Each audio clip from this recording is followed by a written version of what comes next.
Hello, everybody. Are you ready for a story? I've got a really good one for you today. This is called Blueberries for Sal. And this story has been popular for so long that I had this book when I was a little girl and I loved it. And so when my daughters were young, I got a copy for them and we loved it. And it's still a great story today. So let's get started. Blueberries for Sal.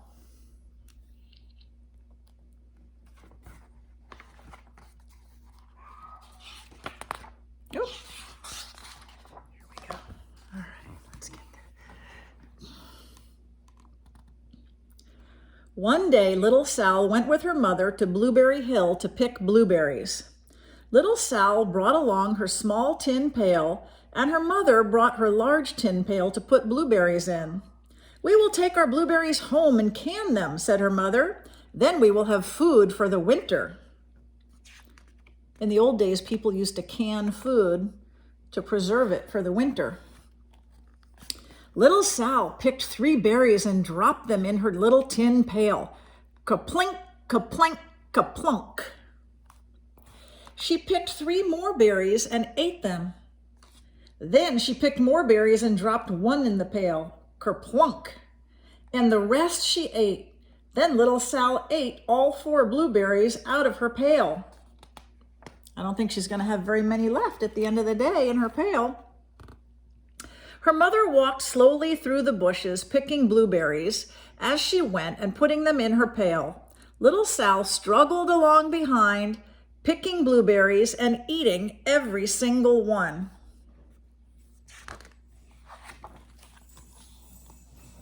Little Sal hurried ahead and dropped a blueberry in her mother's pail. It didn't sound kaplink, because the bottom of the pail was already covered with berries. She reached down inside to get her berry back. Though she really didn't mean to, she pulled out a large handful because there were so many blueberries right up close to the ones she had put in. Her mother stopped picking and said, "Now, Sal, you run along and pick your own berries. Mother wants to take her berries home and can them for next winter." Her mother went back to her picking, but little Sal, because her feet were tired of standing and walking, sat down in the middle of a large clump of bushes and ate blueberries. Yum, yum, yum, yum. On the other side of Blueberry Hill, Little Bear came with his mother to eat blueberries. "Little Bear," she said, "eat lots of berries and grow big and fat. We must store up food for the long, cold winter." So both mamas are telling their babies they need to store up food for the winter, huh? Little Bear followed behind his mother as she walked slowly through the bushes eating berries. Little Bear stopped now and then to eat berries. Then he had to hustle along to catch up. Because his feet were tired of hustling, he picked out a large clump of bushes and sat down right in the middle and ate blueberries. Yum.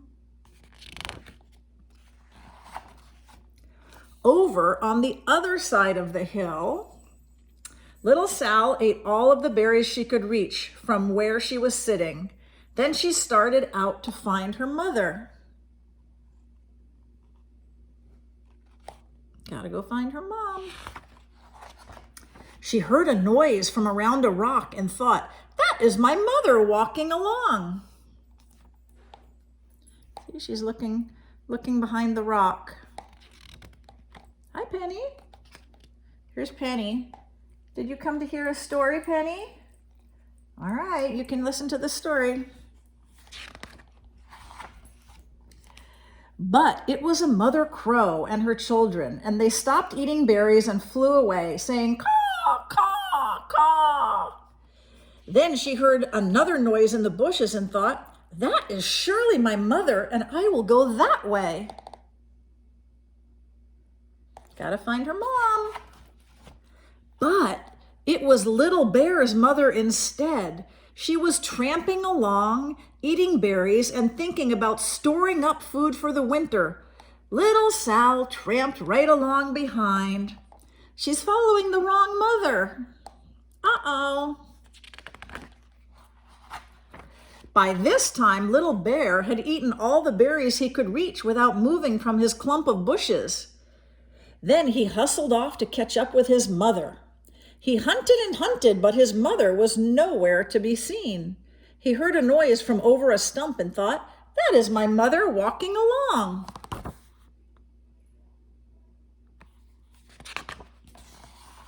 But it was a mother partridge and her children. There sure are a lot of mothers on this hill, aren't there? They stopped eating berries and hurried away. Then he heard a noise in the bushes and thought, "That is surely my mother. I will hustle that way."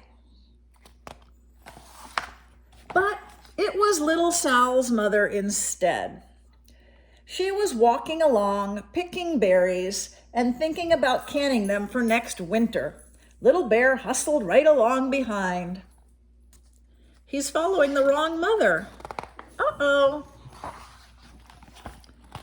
Little Bear and Little Sal's mother and Little Sal and Little Bear's mother were all mixed up with each other among the blueberries on Blueberry Hill. So here's Little Bear and Sal's mother, and then on the other side of the hill, there's Little Sal and the mama bear.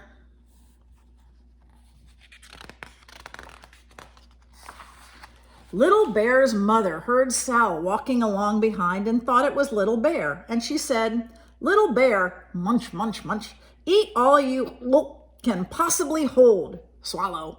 Little Sal said nothing. She picked 3 berries and she dropped them ka-plink, ka-plank, ka-plunk in her small tin pail.